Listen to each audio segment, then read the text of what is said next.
Good morning student. आज हम लोग हिंदी व्याकरण में पाठ 6 वचन पढ़ेंगे। सबसे पहले वचन है क्या? वचन वह शब्द है जिससे हमें किसी भी वस्तु के या व्यक्ति के एक या अनेक होने के बारे में पता चलता है, उसे ही हम वचन कहते हैं। वचन के प्रकार हैं दो। एक होता है एक वचन और दूसरा बहुवचन। एक वचन में शब्द के जिस रूप से केवल एक ही व्यक्ति या वस्तु का पता चलता है उसे एक वचन कहते हैं। जैसे लड़का है, लड़का बाजार जा रहा है, तो यह एक वचन है। ठीक। फूल एक वचन है, पुस्तक एक वचन है। इस शब्द से पता चल रहा है कि यह एक है, एक वस्तु एक है।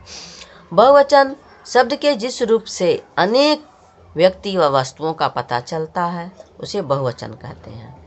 जैसे अगर पुस्तक है, पुस्तक मेज पर रखा है, तो इससे पता चल रहा है कि पुस्तक केवल एक ही है, पुस्तक शब्द से और है शब्द से।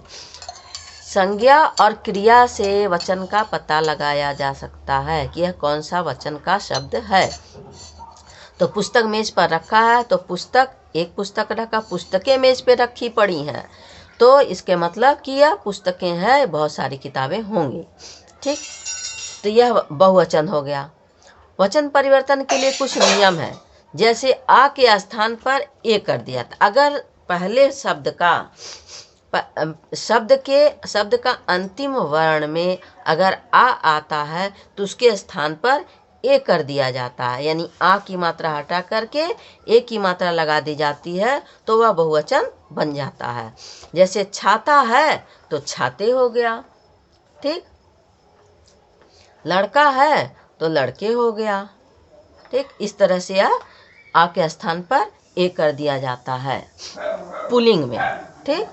पुल्लिंग में कुछ पुल्लिंग शब्द ऐसे होते हैं जो हमेशा एक वचन और बहुवचन दोनों में समान होते हैं।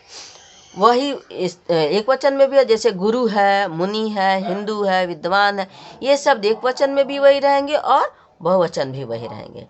दूसरा है स्त्रीलिंग में संज्ञा शब्दों को कैसे परिवर्तित किया जाता, कैसे परिवर्तन किया जाता है बहुवचन में। तो अ के स्थान पर अगर पहले पद का अंतिम वर्ण में अ आता है तो अ के स्थान पर ए कर दिया जाता है, यानी अनुनासिक लगा दिया जाता है ए लिख करके। ठीक है। तो जैसे अनुनासिक लगा देने से आपका ये होता है कि वह बहुवचन बन जाता है। ठीक। अ के स्थान पर ए, आँखें, ए आँखें हो गया। कुछ और हो गया आपका कलमें, यादें। ठीक। इस तरह के शब्द हैं। आ, उ और बड़ा उ, ओ अगर आता है किसी पद के अंतिम वर्ण में तो ए कर दिया जाता है, इसमें भी अनुनासिक लगाया जाता। पुस्तकें, यादें, कलमें, आँखें, इन सब में ये लगाया गया है। ठीक। यानी कि ए की मात्रा लगाकर एक अनुस्वार लगा दिया जाता जिससे वह बहुवचन शब्द बन जाता है। ई के स्थान पर या जोड़ दिया जाता है, या। जैसे तिथि है तो क्या हो गया? तिथियाँ। पंक्ति है तो पंक्तियाँ। नीति है तो नीतियाँ। गति है तो गतियाँ। ठीक। इस प्रकार से यह बहुवचन में परिवर्तित किया जाता है स्त्रीलिंग शब्द को। ई के स्थान पर क्या जोड़ दिया जाता है? या शब्द जोड़ दिया जाता है। ई के स्थान पर या शब्द जोड़कर उसको बहुवचन बनाया जाता है। जैसे सखी है तो सखियाँ हो गया, तितली है तो तितलियाँ हो गया। ठीक। इस तरह से ई को हटा करके या शब्द जोड़ दिया जाता, बड़ी ई रहेगा तब।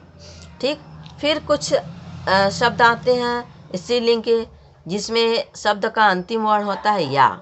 तो या के स्थान पर अनुनासिक लगाया जाता है। अनुनासिक यानी कि चंद्र बिंदु।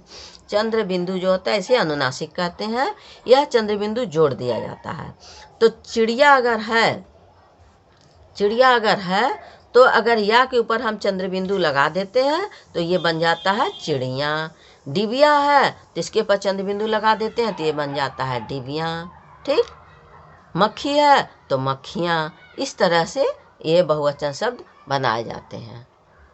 और आपको ये याद रखने के लिए ध्यान रखना चाहिए कि पुल्लिंग में हम क्या करें, आ के स्थान पर ए करना है, ठीक।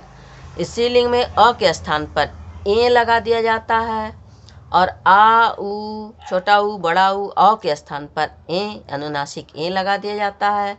ई के स्थान पर उसकी जगह पर ई नहीं हटाना है, ई की मात्रा को ध्यान रखना। ई की मात्रा हटेगा, आ का मात्रा ऊ की मात्रा को हटा करके आप क्या कर देंगे, या शब्द जोड़ देंगे।